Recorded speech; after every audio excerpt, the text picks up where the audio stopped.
मस्त इंद्रिय क्रियाओं से विरक्ति को योग की स्थिति योग धारणा कहा जाता है। इंद्रियों के समस्त द्वारों को बंद करके तथा मन को हृदय में और प्राण वायु को सिर पर केंद्रित करके मनुष्य अपने योग में स्थापित करता है। इस श्लोक में बताई गई विधि से योगाभ्यास के लिए सबसे पहले इंद्रिय भोग के सारे द्वार बंद करने होते हैं। यह प्रत्याहार अथवा इंद्रिय विषयों से इंद्रियों को हटाना कहलाता है। इसमें ज्ञान इंद्रियों नेत्र, कान, नाक, जीभ तथा स्पर्श को पूर्णतया वश में करके उन्हें इंद्रिय तृप्ति में लिप्त होने नहीं दिया जाता। इस प्रकार मन हृदय में स्थित परमात्मा पर केंद्रित होता है और प्राण वायु को सिर के ऊपर तक चढ़ाया जाता है। इसका विस्तृत वर्णन 6ठे अध्याय में हो चुका है, किंतु जैसा कि पहले कहा जा चुका है, अब यह विधि व्यावहारिक नहीं है। सबसे उत्तम विधि तो कृष्ण भावनामृत है।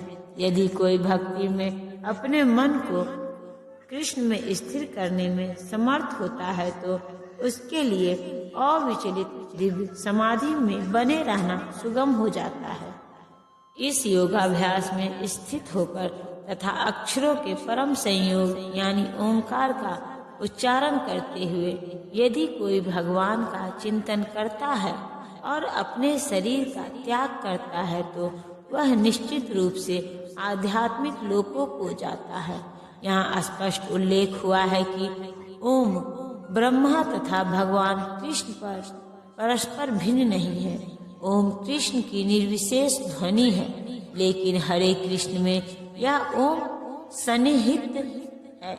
इस युग के लिए हरे कृष्ण मंत्र जप की स्पष्ट संतुष्टि है। अतः यदि कोई हरे कृष्ण कृष्ण कृष्ण हरे हरे हरे राम राम राम हरे हरे इस मंत्र का जप करते हुए शरीर त्यागता है तो वह अपने अभ्यास के गुणानुसार आध्यात्मिक लोकों में से किसी एक लोक को जाता है। कृष्ण के भक्त कृष्ण लोक या गोलोक वृंदावन को जाते हैं। सगुणवादियों के लिए आध्यात्मिक आकाश में अन्य अनेक लोक हैं जिन्हें वैकुंठ लोक कहते हैं, किंतु निर्विशेषवादी तो ब्रह्म ज्योति में ही रह जाते हैं।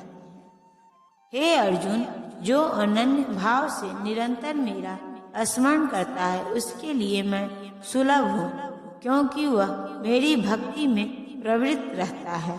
इस श्लोक में उन निष्काम भक्तों द्वारा प्राप्तव्य अंतिम गंतव्य का वर्णन है जो भक्ति योग के द्वारा भगवान की सेवा करते हैं। पिछले श्लोकों में 4 प्रकार के भक्तों का वर्णन हुआ है।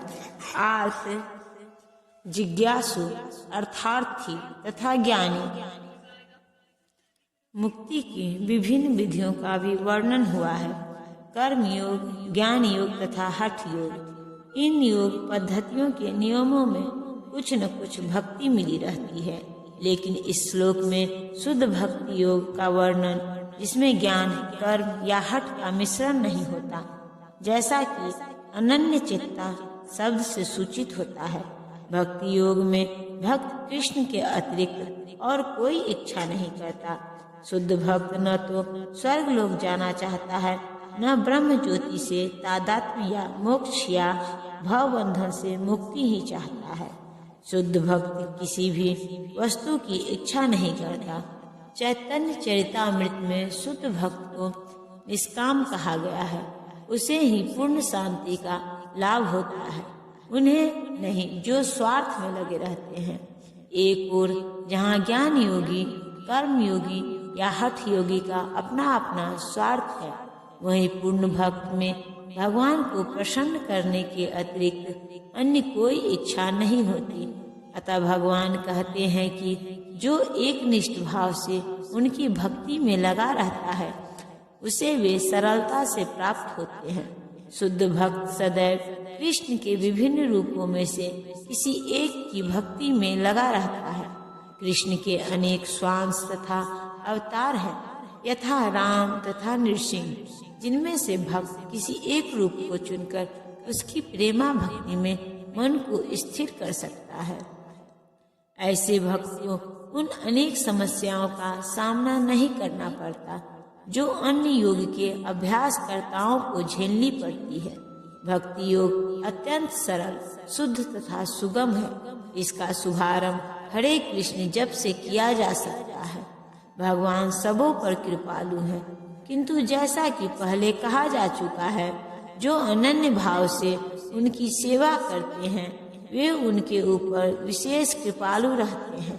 भगवान ऐसे भक्तों की सहायता अनेक प्रकार से करते हैं, जैसा कि वेदों में कहा गया है, जिसने पूरी तरह से भगवान की शरण ले ली है और जो उनकी भक्ति में लगा हुआ है वही भगवान को यथारूप में समझ सकता है।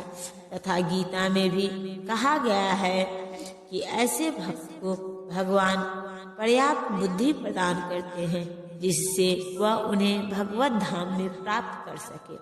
शुद्ध भक्त का सबसे बड़ा गुण यह है कि वह देश अथवा काल का विचार किए बिना अनन्य भाव से कृष्ण का ही चिंतन करता रहता है।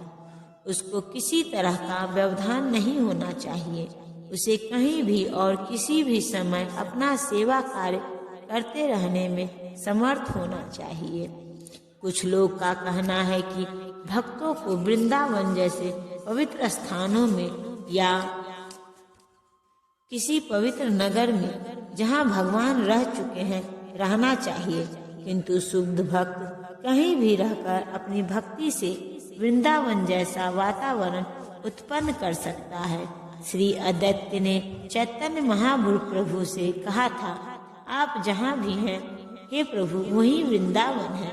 जैसा कि सततम तथा नित्यशः शब्दों से सूचित होता है, शुद्ध भक्त निरंतर कृष्ण का ही स्मरण करता है और उन्हीं का ध्यान करता है। ये शुद्ध भक्त के गुण हैं जिनके लिए भगवान सहज सुलभ है। गीता समस्त योग पद्धतियों में से भक्ति योग की ही संतुष्टि है। सामान्यतया भक्ति योगी 5 प्रकार से भक्ति में लगे रहते हैं।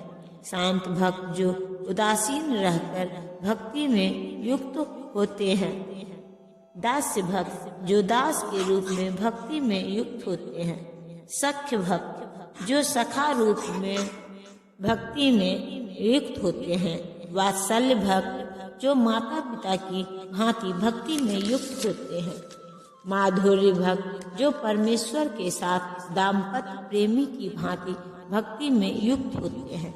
शुद्ध भक्त इनमें से किसी भी परमेश्वर की प्रेमा भक्ति में युक्त होता है और उन्हें कभी नहीं भूल पाता, जिससे भगवान उसे सरलता से प्राप्त हो जाते हैं। जिस प्रकार शुद्ध भक्त क्षण भर के लिए भी भगवान को नहीं भूलता, उसी प्रकार भगवान भी अपने शुद्ध भक्त को क्षण भर के लिए भी नहीं भूलते। हरे कृष्ण कृष्ण कृष्ण हरे हरे, हरे राम राम राम हरे हरे। इस महामंत्र के कीर्तन की कृष्ण भावना भावित विधि का यही सबसे बड़ा आशीर्वाद है। शुद्ध भक्त देश अथवा काल का विचार किए बिना अनन्य भाव से कृष्ण का ही चिंतन करता है। शुद्ध भक्त सदैव कृष्ण के विभिन्न रूपों में से किसी एक की भक्ति में लगा रहता है। भक्ति योग में भक्त कृष्ण के अतिरिक्त और कोई इच्छा नहीं करता।